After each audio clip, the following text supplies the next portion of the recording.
What's up, you guys? Thank you for clicking on this video. So as you can tell by the title, the Skids mold from Legacy that was first introduced in the year 2022, almost 3 years ago now at this point, which is freaking insane. Time goes by so fast. But, ever since the mold has been out, it's been a shell former, and any mold that's taken its place has ruined the character. Because, let's just face it, in my opinion at least, and I know thousands upon thousands, probably hundreds of thousands of Transformers fans out there agree with me on this, that this new Skids mold from Legacy is absolutely horrible. Probably one of Hasbro's worst deluxe class molds they have ever made since deluxe class has been created in, 1995 or whatever, for either G2 or B stores, can't really remember, but around that time. And especially when you compare it to the thrilling 30 Deluxe from 2014. At the time this mold came out, that was 8 years ago. Now it's almost 11 years ago now. It was a weird contrast, because how is a deluxe class from almost 10 years ago at that time better than the new and improved version, supposedly, when, we got all this new technology, AI, all these advancements in toy engineering, and all the great toys that they've made even better since 2014.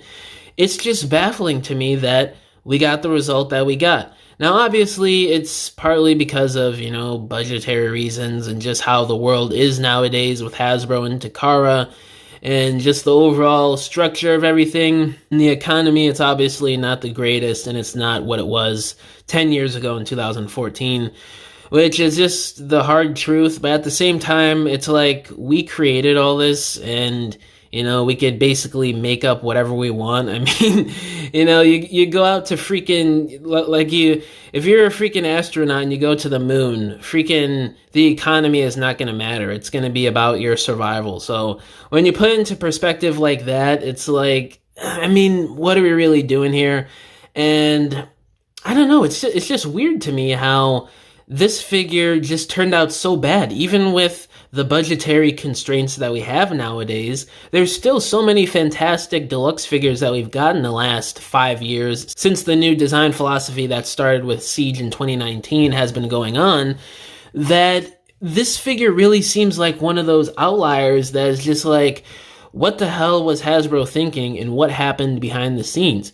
Because if you look at this figure, look at all of that crazy hollowness. It's not like he's a tall deluxe. It's not like he comes with a bunch of accessories. He comes with a cheap clear plastic weapon that has no paint on it, and he comes with two little guns that really require barely any detail. Like the most valuable thing on those weapons is probably the silver paint. So the legs being hollowed out as much as they are, same with the arms, is just absolutely egregious if you ask me. And the way they handled the transformation with that head sculpt, what the hell was Hasbro thinking?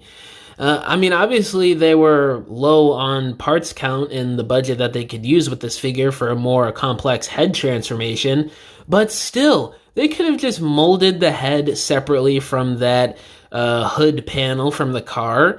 It just looks terrible. And other figures that use this mold, Crankcase, Cannonball, and what was that Diaclone repaint a couple years ago, and I'm probably forgetting some other repaints, but all these reuses of this mold have this terrible block behind its head that just ruins the overall sculpt of the character's head.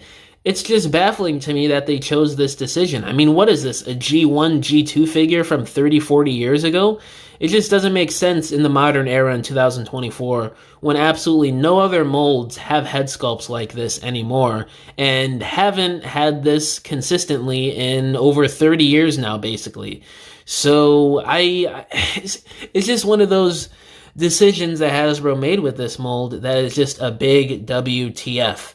The way they handled the weapons with Skids, I know this is more so a G1 design, so really, it's really not fair to compare it to the IDW design and all the intricacies that they put in with that. But the weapons, super boring, no features, nothing. Like with the Throwing 30 Skids, you had flip-out shoulder cannons, flip-out arm cannons, you had two handheld guns, and he was just armed to the deck with features and weapons, especially for a $13 deluxe.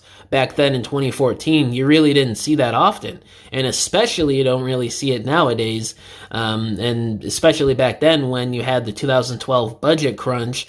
Hasbro was really trying to figure out what they wanted to do with figures going forward and how they could still make good toys, but also dealing with these new budget constraints that they had at the time.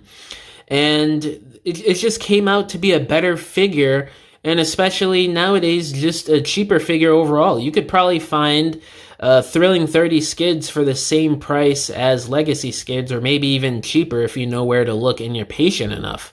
So all around, this release is just mind-boggling, and it is just weird that this bad of a Skids figure exists from Hasbro in the year 2022. It's just crazy to me. But, you know, it just is what it is. Some figures get the short end of the stick, and occasionally you get a figure like Skids here that just gets the shortest end of the stick possible, and it just turns out to be a terrible figure. You would think because of Hasbro having future plans for a mold like this here for Skids, that they would want this figure to turn out better than it did, so other characters and future releases don't have to suffer the same flaws that this terrible mold has. But no, we get this with Cannonball, freaking crankcase of all characters, and here we are today. It's just ridiculous. And if you look at the first wave of Legacy Year 1 as a whole, it seemed very cheap looking. Like, sure, there were some good figures, like Bulkhead and Dragstrip was pretty good. And there was another deluxe that was good. I think it was the Insecticon. But other than that, the rest of the figures were completely weird and just cheap looking and just not great to begin with. That RC, terrible. The Blaster re-release in Wave 1 was crazy to me as the new launch for the Next Generations line. Usually there's no re-releases, so that was weird in itself. So I don't know what was going on back then with Legacy Year 1, Wave 1. This Skids figure just turned out terrible in my opinion. Now if you like the figure, that's your prerogative, that's your opinion to have. It's a free country, at least here in America. So if you have that opinion, it is what it is. I'm not shaming you for it.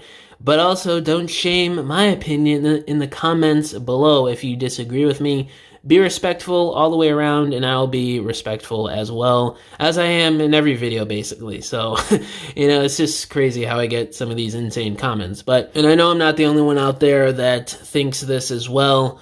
But yeah, guys, let me know down in the comments below, how do y'all feel about this Skids mold? Do you love it? Do you hate it? All my social medias are linked down below, including my email if you guys want to hit me up about business inquiries, or if you want to message me about whatever, or if you want to commission a diorama from me, because I make dioramas for people for their stop motions, photography, or regular display shelves in your homes. You can either hit me up on any of my social media accounts or just email me and we can work out a deal. But yeah, guys, thank you for watching this video. Catch y'all in the next one. Bye!